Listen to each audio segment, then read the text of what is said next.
أعوذ بالله من الشيطان الرجيم بسم الله الرحمن الرحيم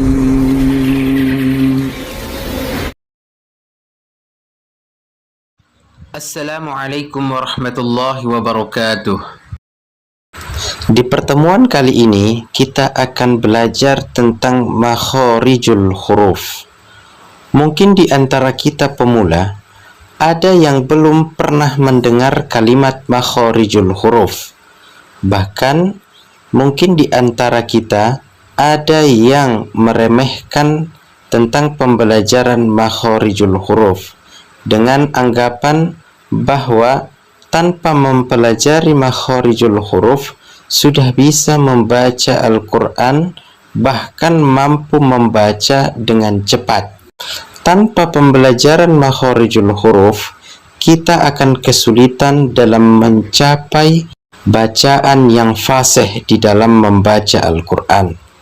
Karena itu, makhorijul huruf adalah merupakan salah satu pembahasan yang penting bagi pelajar Al-Quran. Makhorijul huruf terdiri dari dua kata, yakni makhorijun dan al-huruf. Makhorijun yakni bentuk jamak dari kata makhraj. Makhraj artinya tempat keluar. Jika dijamakkan menjadi makhorijun, maka artinya adalah tempat-tempat keluar. Sedangkan al-huruf artinya adalah abjad Arab yang disuarakan melalui mulut.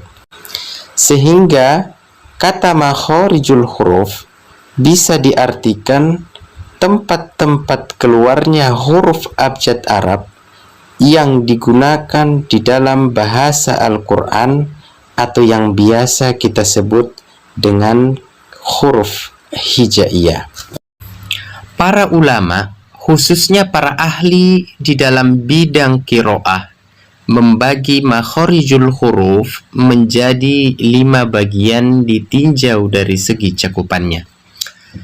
Dan 5 makhorijul huruf yang akan kita bahas di sini adalah merupakan makhraj inti atau pokok. Dari 5 makhorijul huruf ini masing-masing memiliki cabang. Dan itulah yang akan kita bahas, yaitu makhraj inti dan juga beserta dengan cabang-cabangnya. Makhorijul huruf dibagi menjadi 5. Yang pertama adalah al-jawuf. Al-jawuf artinya adalah rongga tenggorokan dan rongga mulut. Yang kedua adalah al-halq, yang berarti tenggorokan. Yang ketiga adalah al-lisan, yang berarti lidah. Yang keempat adalah asy-syafatan, yang berarti 2 bibir. Dan yang terakhir adalah al-khayshum, yang berarti rongga hidung.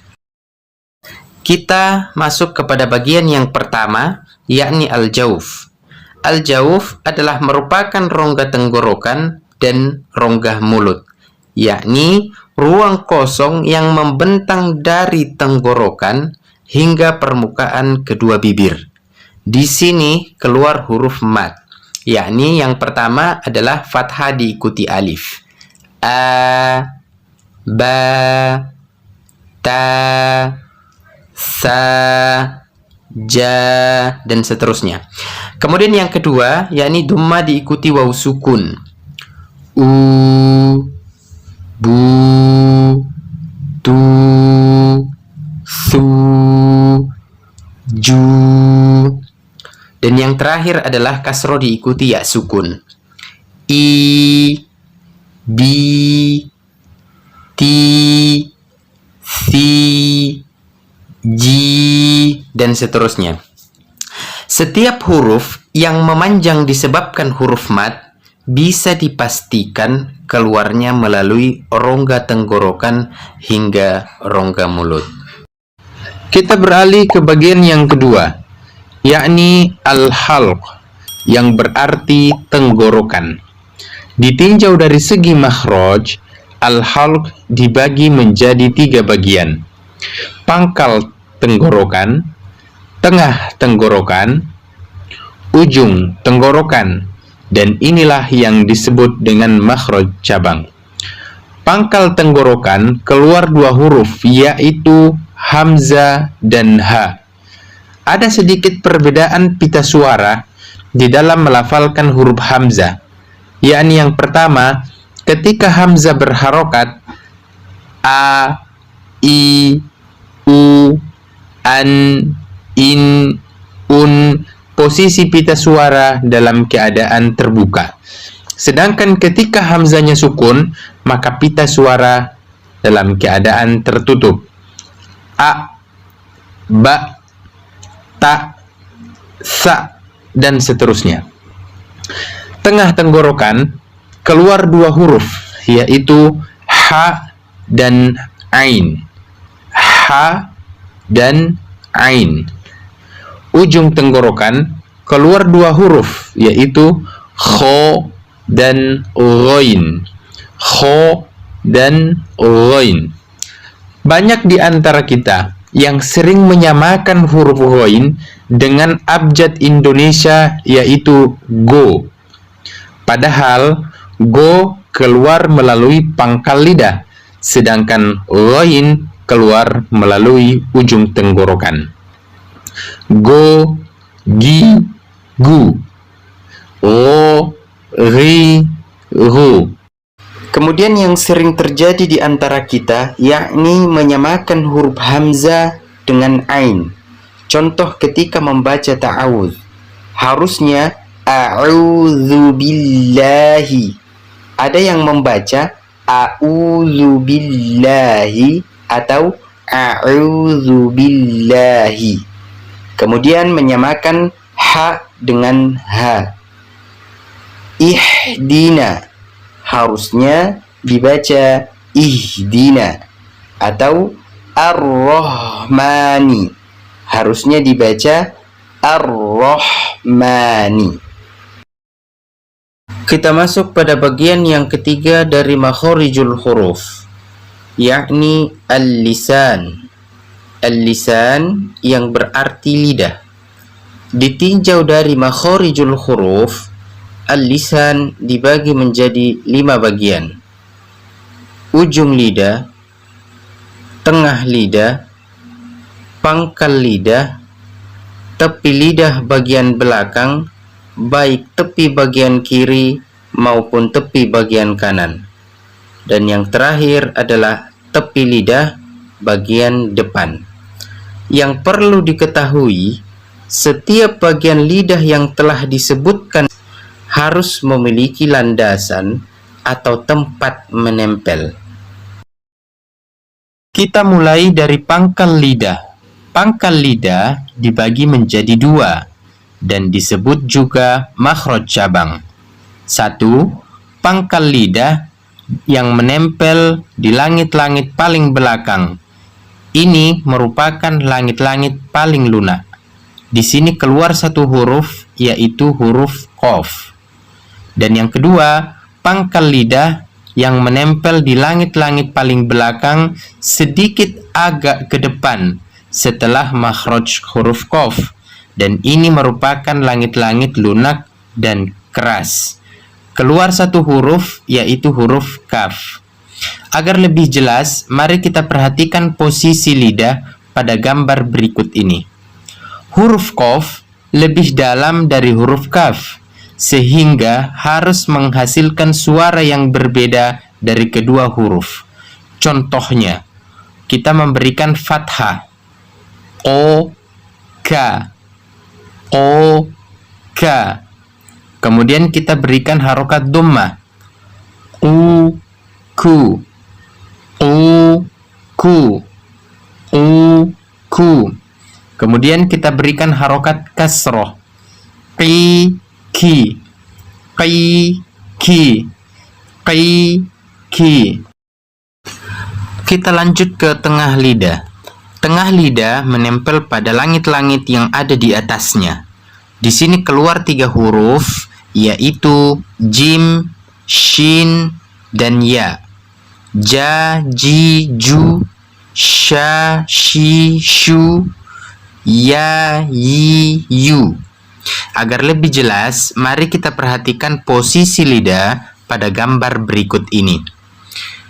Meski ketiga huruf ini keluarnya sama, namun masing-masing memiliki cara yang berbeda dalam melafalkannya.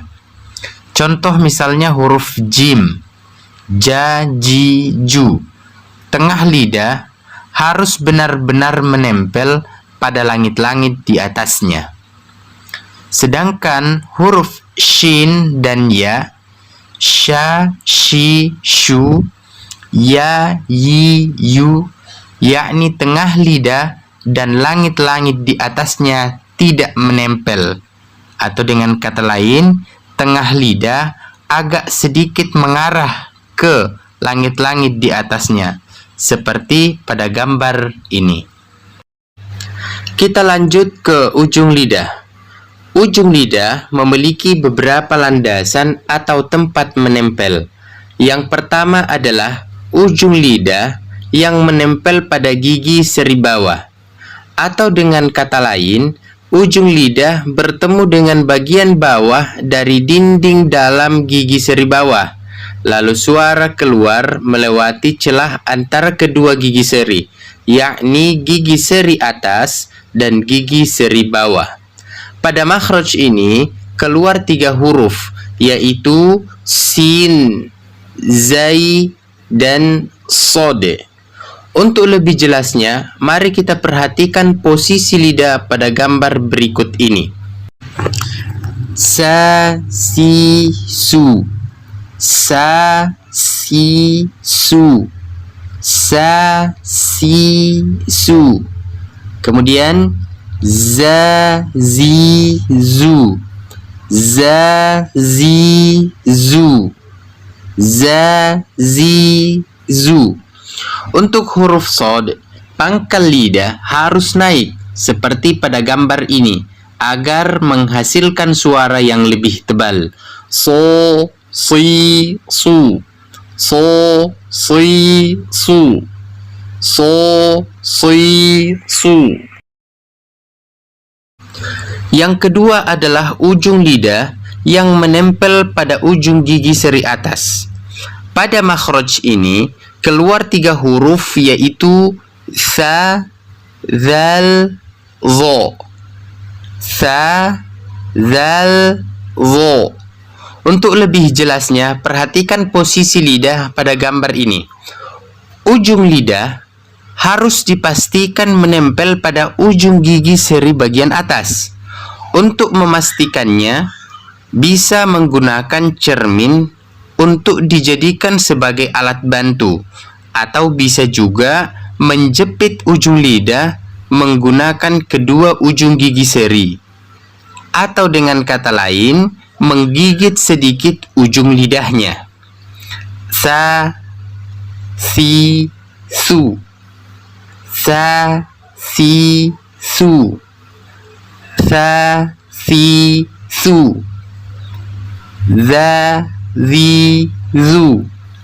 Za, zi, zu. Za, zi, zu. Untuk huruf dho, pangkal lidah harus naik seperti pada gambar ini agar menghasilkan suara yang lebih tebal. Dho, zi, zu. Dho, zi, zu. Dho, zi, zu. Yang ketiga adalah ujung lidah yang menempel pada pangkal gigi seri atas. Dari makhraj ini keluar 3 huruf, yaitu ta, dal, dan to. Untuk lebih jelasnya, perhatikan posisi lidah pada gambar berikut ini. Ujung lidah harus dipastikan benar-benar menempel pada pangkal gigi seri atas. Contoh, ta, ti, tu. Ta, ti, tu. Ta, tu.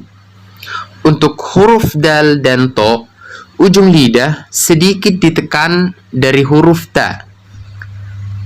Da, di, du. Da, di, du. Da, di, du.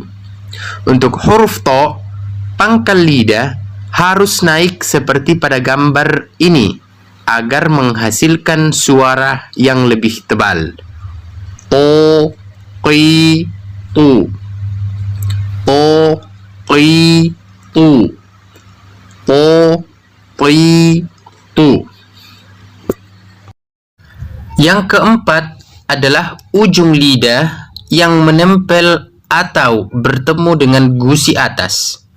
Dari makhraj ini keluar dua huruf, yaitu nun dan ro. Untuk lebih jelasnya, perhatikan posisi lidah pada gambar berikut ini. Di gambar yang pertama ini, ujung lidah menempel dengan gusi yang disertai dengan keluarnya gunnah dari rongga hidung, atau biasa disebut dengan al-khayshum. Dari sini keluar satu huruf, yakni nun. Na, ni, nu. Na, ni, nu. Na, ni, nu. Di gambar ini, kita bisa melihat ujung lidah beserta dengan punggungnya bertemu dengan gusi atas dan tentunya menimbulkan celah. Dari celah inilah mengalir sebagian suara ro. Jika tidak ada celah ini, maka makhrajnya akan tertutup dengan sempurna sehingga dapat menimbulkan munculnya getaran atau takrir yang dilarang. Contoh, ro, ri, ru. Ro, ri, ru. Ro, ri, ru. Huruf ro yang tebal selalu disertai dengan cekungan di bagian tengah lidah dan pangkal lidah terangkat. Dan hal ini terjadi penyempitan pada area tenggorokan. Ro, ru. Ro, ru. Ro, ru. Berbeda halnya dengan huruf ro yang tipis, yakni tidak ada cekungan pada area tengah lidah dan pangkal lidah tidak terangkat, sehingga tidak ada penyempitan pada area tenggorokan. Ri, ri, ri. Sebuah catatan bahwa ro yang tebal selalunya berharokat fathah fathatain dan dhamma dhammatain. Ro, ron, ru, run. Kemudian ro yang tipis berharokat kasro kasrotain. Ri, rin, ri, rin, ri, rin.